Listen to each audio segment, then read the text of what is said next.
That'll do it for 69 News at 5. The Berks edition starts now. Your life, your work, your news. This is 69 News Berks edition, live at 5:30.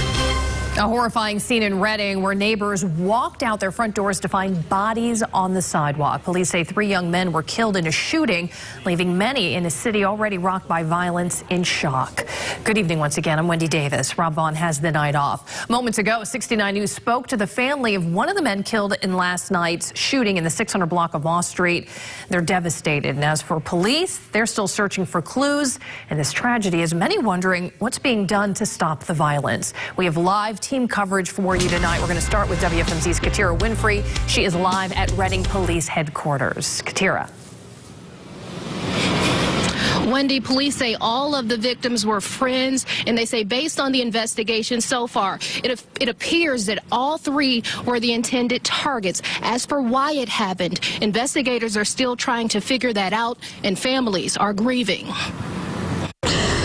It's just not fair that people sit out here and take these kids' life. Johannes Centrone is mourning the loss of her son, Joel, one of the 3 men shot and killed Wednesday evening in the 600 block of Moss Street in Reading. I went crazy. When they told me my son got shot, it was a difficult moment. I don't know that God is going to give us the strength, to pass this hard moment. A memorial made of candles is growing at the scene. Hearts have remained heavy ever since the shooting as friends mourn and lean on each other. All 3 victims were friends. They were together in the same area in the block at the time of the shooting. Police say Marley Alonzo and Joel Centrone died at the scene. The 3rd victim, Omar Harris, died at the hospital hours later. I don't have no words. I just pray to God that this violence stop. Police haven't said how many shots were fired, only that each victim had been shot several times. At this point, police say neighbors shouldn't be afraid. They say they believe the 3 friends were targeted, but can't say why. The investigators are working around the clock, doing the best they can right now to garner as much information they can. And police say despite the amount of shots fired, no bystanders were hit. However, one home on the block was struck by a bullet. Reporting live in Reading, Katira Winfrey, 69 News. Thanks, Katira. Well, this latest deadly shooting in Reading is shining an even brighter spotlight on the problem of violence in the city. Police say Reading had 19 homicides so far this year. WFMZ's Jim Vassell is live outside the DA's office at the County Services Center with more on that. Jim. Yes, Wendy, good evening. The DA did not mince words today. He was adamant that he wants to see more cops patrolling high crime areas of the city. Meanwhile, city leaders say the answer doesn't necessarily lie in more cops. In one of Reading's darkest hours of 2018, there's a clash over how to respond to the violence.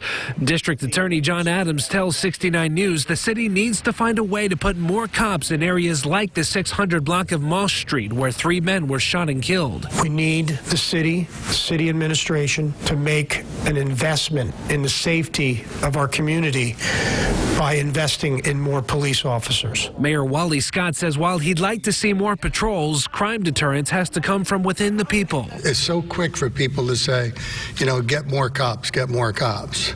But the truth of the matter is we're living in a realistic environment. The mayor recently addressed the violence on Facebook, urging people to turn to faith to stop the killings. October and November saw an increase in shootings and stabbings. We have to do the best we can to look at both sides of it and respect the fact that it's sad. It's just a sad situation. And will it happen tomorrow? Probably. But if it does happen, it's not because we don't have enough police. The mayor also wants the DA to give the city more of the money seized in drug investigations for cameras. The DA says he's been told the current system can't support additional cameras without costly upgrades. Reading's new deputy police chief is calling for community policing and a strategic use of foot patrols. There is no police department that has an unlimited amount of resources that can stick a cop on every corner. So you're always going to have to prioritize and put people in the right places at the right times for the right reasons.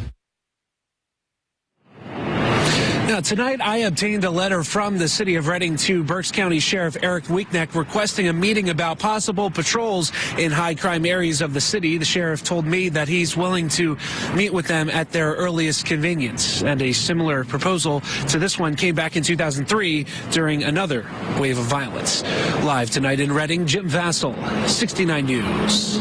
Thank you, Jim. Well, these shootings come on the heels of a record year for gun violence. The Centers for Disease Control and Prevention say that gun deaths in America reached a new 40-year high last year. The figures were just released today. The CDC says nearly 40,000 people died by guns in 2017. Researchers say that works out to about 109 gun deaths per day. And if you know anything that can help police make an arrest in last night's deadly shooting, contact Crime Alert Berks County. Just call or text the numbers you see here. All tipsters remain anonymous, and if your tip leads to an arrest, you could get a cash reward. And we'll continue covering the shooting on air and online. We'll have another live report coming up on the news at 6, and we're posting the very latest on the investigation at WFMZ.com and on the 69 News mobile app. In other news today, Pennsylvania is giving away free kits containing a medication that can be life-saving for anyone who overdoses on opioids. People lined up for the kits at the State Health Center in Reading. WFMZ's Irene Snyder is live at the center with more tonight. Irene? Well, good evening, Wendy. Many of the people that I spoke with today say they're both relieved and grateful to have access and also training for these kits, which will help to revive overdose victims and give them a second chance at life. Now, every single person I spoke with tonight tells me that this is something they hope they never have to use. We run into someone who needs help, we want to be able to help them in this way. Drug addiction and overdoses are becoming all too common in Pennsylvania. And I've seen people in distress. I didn't know if they were sick, if it was an overdose, and it feels powerless to want to help and not be able to do anything for somebody. To help combat the problem, thousands of kits containing Narcan are being given out statewide, including here at the state office building in Reading. The Wolf administration said that over the past 4 years, more than 20,000 people have been revived from the anti-overdose drug. And to be able to save a life, if that we are able to do that and be a part of that, then it's important, I think, to have these. The kits include a nasal spray as well as instructions on how to use it. Many say they're relieved to have the kits and the training. Addiction is so horrible and everywhere, so it's such an epidemic. So if this is going to help somehow, I hope that it does. Maybe this could be the start. The importance of the overdose reversal drug is very real for one Berks County man who says he's battled heroin addiction. When you get addicted to that drug, it's a lot of people don't understand the concept of addiction. And it's hard to beat. While he says addiction is a constant struggle, he firmly believes that people should always carry the kits like these, just in case. Giving them Narcan doesn't prove that they're going to go into treatment and all that, but it saves a life. Now, officials say that these nasal sprays included in the kits need to first be administered up one nostril, and then after that, immediately call 911, and then, if needed, put another spray up the other nostril. And these kits will be available here tonight up until 7. Live in Reading, Irene Snyder, 69 News. Thank you, Irene. All right, let's get a look at the roads. For that, we're going to go to Jeff Bolden in the traffic center. A couple of problem spots for the trip home this rush hour. We'll take a look at the traffic flow map. We're dealing with an accident now on Route 61 traveling southbound. That's at Berkeley Road. And another problem spot we've been looking at pretty much the whole afternoon, an accident on Route 222 northbound between Broadcasting Road and Van Reed Road, creating a big backup on 222 heading northbound. No other accidents to affect the trip home so far this afternoon. Here is 222 getting past 183 in good shape. Look at 422 past 176. They're both accident free, as are routes 12, 78, and the Pennsylvania Turnpike. Lehigh Valley roads are heavy, but no accidents, 22 or 78. Don't get stuck in a traffic jam. Download the 69 News traffic app. I'm Jeff Bolden in the 69 News Traffic Center. Thanks, Jeff. Up next, new details in a deadly crash. Authorities are releasing the name of the man killed in this late-night wreck. We'll have the latest.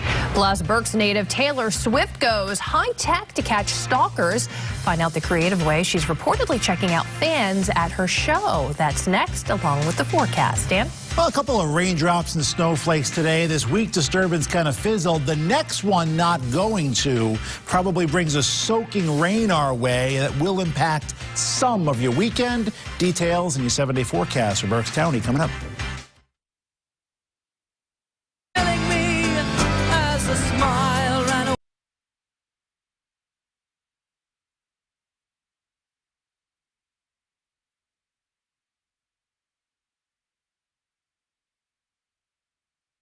Authorities say a Bethel Township man was killed in a crash in northern Berks County. The coroner says 28-year-old Corey Kalke died of blunt force trauma and internal injuries. The crash happened in Upper Burn Township just before 10:30 last night on Old Route 22 near South North Kill Road. Only one vehicle was involved. Police have not yet said what led to the crash. A man who shot and killed a teenager in a case of road rage in Chester County has learned his fate. David Desper of Delaware County will spend between 20 and 40 years in prison. Desper had previously pleaded guilty to third-degree murder and faced a maximum of 45 years for the death of 18-year-old Bianca Robertson. Authorities say Desper shot Robertson in the head in West Goshen Township last summer as the two were trying to merge into one lane on the highway. Authorities in Berks County are searching for 41-year-old Troy Powell of Reading. He's charged in a deadly hit and run that happened December of 2016. Powell was last known to be living in the 300 block of North 9th Street. If you know where he is, call the number you see on your screen. Well, Berks County native Taylor Swift reportedly has a new safeguard against stalkers: facial recognition technology. A security expert told Rolling Stone magazine that Swift used the technique at a concert back in May. A kiosk was set up where fans could watch clips of Swift rehearsing. As they watched, images of their faces were cross-referenced with those of known Swift stalkers. Some have warned that this method should be used with caution because the information could be harvested and sold. Swift's team has not yet commented on that report. All right, let's get a look at the forecast now. Here's Dan. Well, some wet weather heading our way. Winter snow shower Monday, and then a couple of dry days. So yeah, Wendy, we're wrapping up the driest stretch of weather of the year. Hasn't been that warm, but it's been nice to escape the rain and snow for a while. Very nice. Not much longer, yes. though. All right. Well, we'll enjoy it for now. Thanks, Okay. Dan. We'll be back.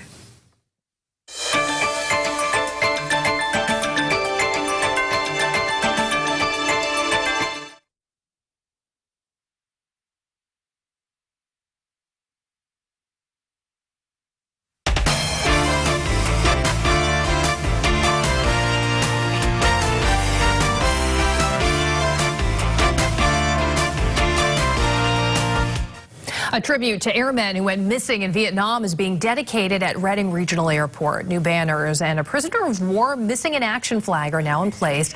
The banners pay tribute to 3 MIA airmen from Berks County: Colonel Thomas Wayne Dugan, who disappeared 50 years ago today, Captain David Eric Pannebecker, and Lieutenant Colonel Ralph Harold Engstad. The new display is the work of the Forget-Me-Nots, a group that raised awareness about soldiers who went missing.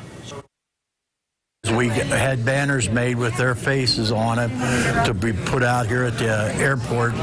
When you come into the parking lot, you'll be able to see their faces. That way, you have a face with the name that's missing.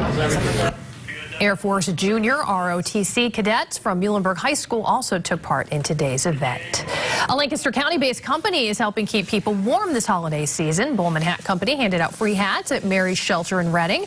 This is a holiday tradition for the Adamstown-based business, and it's also part of a nationwide effort called Headwear for the Homeless. It's incredibly meaningful to us to provide for people in need. We've heard in the past years people say that this might be the only Christmas gift they get. Bowman held another giveaway at the Opportunity House in Reading. Well, coming up in sports, it's going to be an interesting weekend for Royals owner Jack Gulati. And the diagnosis for Carson Wentz's back is more serious than anticipated. We'll have those stories next.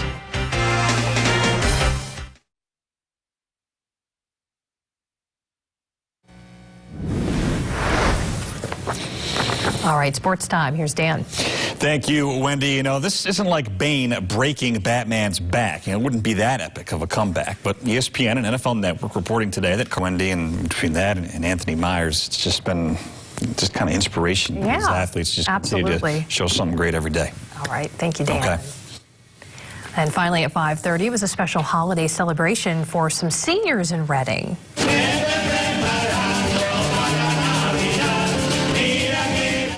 The Hispanic Center threw an early Christmas party, complete with a surprise performance. A band performed a traditional Christmas carol from Puerto Rico. The center says more than 200 seniors were at the event. Santa stopped by and posed for pictures, and a few seniors even hit the dance floor. There is more to come on the regional edition of 69 News. We'll have more on the deadly triple shooting in Reading. We'll have a live report coming up. Plus, one person's dead after a fire in Bucks County. We're there with the latest. And a business in the Poconos makes the holiday bright for dozens of families. We'll have that next on the regional edition.